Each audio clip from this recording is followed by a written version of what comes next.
জ্যোতি পরম জ্যোতি দীপ জ্যোতি জনার্দনম দীপ হরতু মে পাপম দীপ জ্যোতি। সাধু শ্রী টিটু সাহা মহোদয়।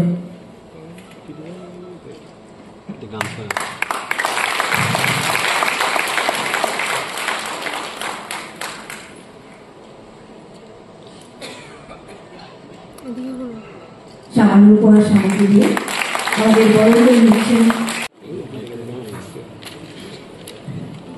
এখন উদ্বোধনী সঙ্গীত পরিবেশন করবে ABRSM এর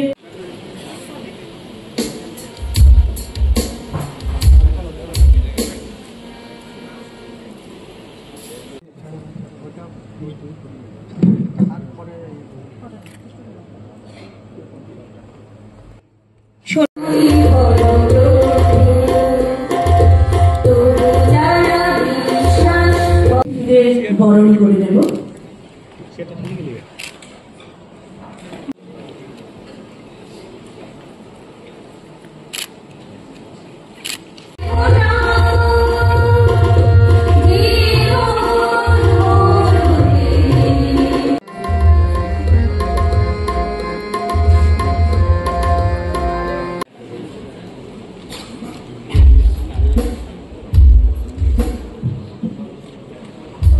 তো যে কেউ বসে গেলেই হবে, ফুটপাতের মধ্যে বসে গেলেই হবে, মানে এইভাবেই চলতে হবে সারা জীবন।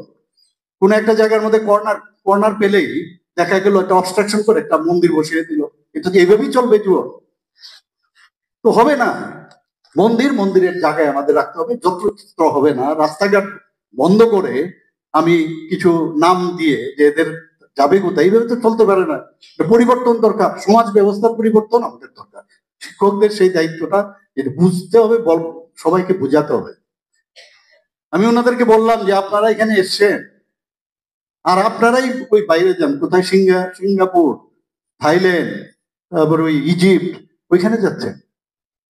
সেখানে এসে বলছেন কি সুন্দর দেখে আসলাম, কি ফাইন, আর নিজের জায়গায় এইভাবে আপনারা থাকবেন। আপনাদেরও তো দায়িত্ব যে এই শহরকে সুন্দর রাখা, এই রাজ্যকে সুন্দর বানানো। আপনাদের উপর অনেক দায়িত্ব, কিন্তু আমি বলছি শিক্ষক শিক্ষিকারা আমাদের, যদিও বলেছেন যে আমাদের রাজ্যের মেরুদণ্ড, আমাদের দেশের মেরুদণ্ড, কথার কথা না। আপনার টিচার এবং স্টুডেন্টদের যাতে যে সম্পর্ক, সুমধুর সম্পর্ক, তারা কিন্তু সবসময় তার একটা হাত বাড়িয়ে দিয়েছে যে স্টুডেন্টস মনে করি দে আর ইন সেফ হ্যান্ড, সমস্ত জায়গায় সেফ হ্যান্ড। এই যে ভাবনা যে আমি নিজেকে আরো আপডেট করব, আমি একজন শিক্ষক, আপনারা অন্য প্রফেশনেও যেতে পারতেন, অন্য প্রফেশনে গেলে পয়সা আরো বেশি পেতেন, কিন্তু জাননি আপনারা এসছেন শিক্ষকতার থেকে। অর্থাৎ এখানেই বিষয়টা বুঝতে হবে যে আমাদের আগামী দিনের যা প্রজন্ম, they are very near your teacher and they are very near to your heart. This is very important. সত্যিকারের ওদেরকে যে শিক্ষা দান দেওয়া, টাকা পয়সা ইত্যাদি আসবে, চলতে থাকবে, এগুলো কিন্তু সারা জীবন আপনাকে মনে রাখবে।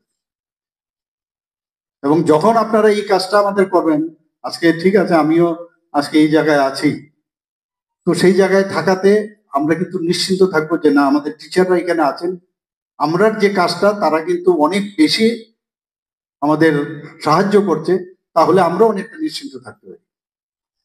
তবে অখিল ভারতীয় রাষ্ট্রীয় শৈক্ষিক যে মহাসংঘ, তার কিন্তু উত্তরোত্তর শ্রীবৃদ্ধি করবে, যেটা আমাকে বলা হয়েছে আপনাদের সাথে বসার জন্য। I have no problem, I will call you and will sit together. যেটা করা যাবে আমি বলবো, যেটা করা যাবে না ডাইরেক্টলি বলে দেবো হবে না, বা আস্তে আস্তে করে করবো। কিন্তু এইভাবেও চলবে না।